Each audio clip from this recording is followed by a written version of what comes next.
মোহাম্মদ খোকন মিয়া দীর্ঘ ৪০ বছর আগে জীবনের তাগিদে সুদূর বগুড়া থেকে স্ত্রী ২ কন্যাসহ বন্দরনগরী চট্টগ্রামে পাড়ি জমিয়েছিলেন।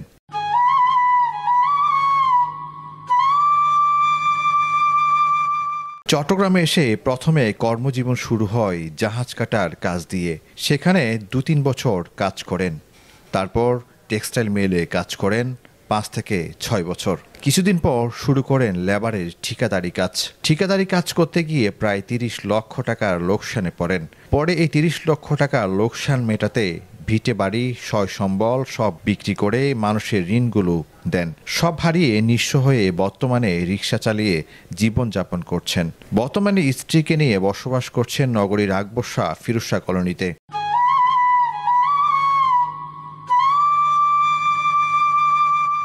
অসুস্থ শরীর নিয়ে রিকশা চালিয়ে ঘর ভাড়া আর সংসার চালাতে রীতিমতো হিমশিম খেতে হচ্ছে রিকশা চালক খোকনের। পা দিয়ে প্যাডেল চেপে রিকশা চালাতে চালাতে ক্লান্ত হয়ে চা খেয়ে জীবনের কঠিন সময়গুলোর কথা প্রতিদিনের কাগজকে বলেন।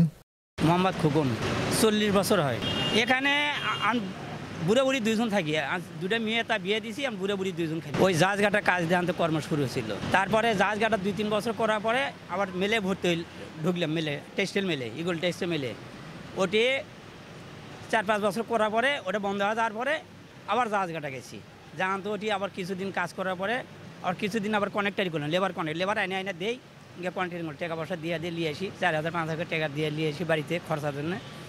ওই 2 দিন একদিন কাজ করে বলে চলে যায়। ইনকে করে 30 লাখ টাকা মার খেয়েছি। আমার বাড়ি ভিটে বাড়ি জায়গা ঘর বাড়ি শুদ্ধে বেঁচে আনতোর মানুষকে দিছি, দিয়ে আনতাম। জীবনটা ছাড়া আর কিছু নাই আমার। এখন বর্তমানে 2 বছর হলে এসকা চালাচ্ছে। এখন 2টো মেয়ে বিয়ে দিয়েছি, আমি বুড়ো বুড়ি এখন 2জন বর্তমানে। এখন কোনো অঙ্ক আগে ডাল ভাত খাওয়া যায়, 400-500 টাকা ভাড়া মারি, 100 টাকা কোম্পানি দিয়ে 400 টাকা থাকে, 100 টাকা ডেলি যায় আমার ওষুধ। আর 300 টাকা দিয়ে আনতো, ঘর ভাড়াটা দিয়ে আনতো 4,000 টাকা ঘর ভাড়া দলে, একটা রুম 4,000 টাকা ঘর ভাড়া দেওয়া লাগে। কোনো অঙ্ক জীবনটা আর কি বাঁচে। মাছ মাংস তো কিনতেই পারি না, শুধু খালি ডাল ভাতটা এই খাই আর কি। 25 বছর 30 বছর আগে ভালো ছিলাম। তখন যাই কামাই করেছি 150-200 টাকা যাই কামাই করেছি, তাও তাতে 100 টাকা খরচা করলে আর 50 টাকা থাকছে। এখন 400 টাকা কামাই করে আরও শর্ট করে জায়গা।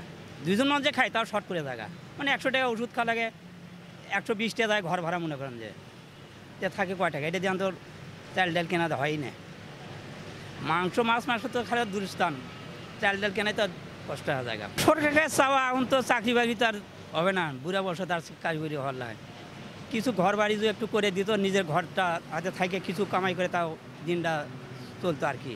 এখন যা কামাই করি অর্ধেক টাকা ঘর ভাড়া দেওয়া লাগে আর অর্ধেক টাকা খাওয়া লাগে। সরকার যে একটা ঘর দিত আমাকে, তাই 100 টাকা 200 টাকা যাই কামাই করি নিজের ঘরে থাকে আনতো, দিনটা চলে যেত। এখন বাড়ি ঘরটা আর কিছু নেই আমার জীবনটা ছাড়া কিছু নেই। বাড়ি ঘর বললাম যে বেঁচে কিনে সব মানুষকে দিয়ে দিচ্ছি টাকা নিয়ে। 2টা কী হবে, তাদের চলা কষ্ট। এখন তাদের আর কী করবে, আমাদের কেউ হেল্প করে না। আমি নিজে কর্ম করে বাইরে পেটে ভাত যায়, না করলে না যায়, কেউ হেল্প করে না আমাদের।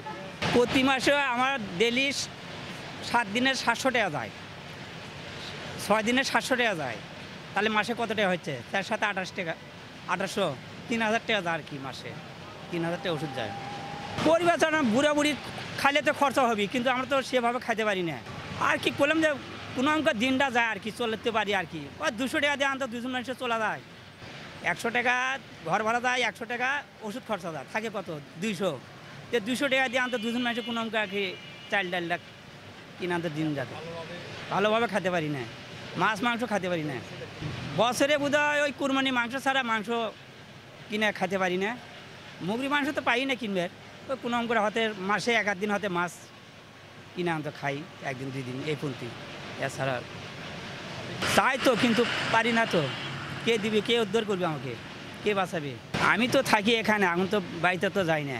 বছরে হতে যাই একবার, যাতে হতে 4 দিন 5 দিন থাকে চলে আসি। ভাই বাড়িতে বন্ধুদের বাড়িতে, নিজের তো বাড়ি ঘর নেই, সব বেঁচে ফেল দিছি। কারণ সরকার যদি একটা বাড়ি করে দেয় আর যদি আমাকে একটু বিধবা ভাতাটা যদি দেয়, তাহলে কিছুটা চলতে পারতাম আর কি। সুযোগ সুবিধা এটা যদি দেয় সরকারে।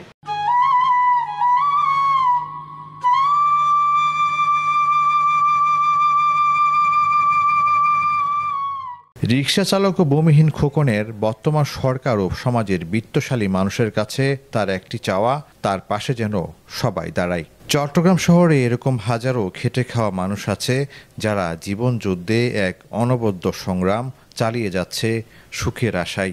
সরকার যদি আমি এসকা চাইলে ওষুধপাতি খাওয়ার পাচ্ছি না, চিকিৎসা খাওয়ার পাচ্ছি না, সরকার যদি আমাকে একটু সহায়তা করে, চিকিৎসা যদি একটু করে, তাহলে আমি একটু দুনিয়া বেঁচে থাকতে পারতাম কিছুদিন। একটু আমি চাই সুন্দরভাবে বাঁচতে, আল্লাহ জানার সুন্দরভাবে দুনিয়াতে আঁকে বেঁচে আঁকে।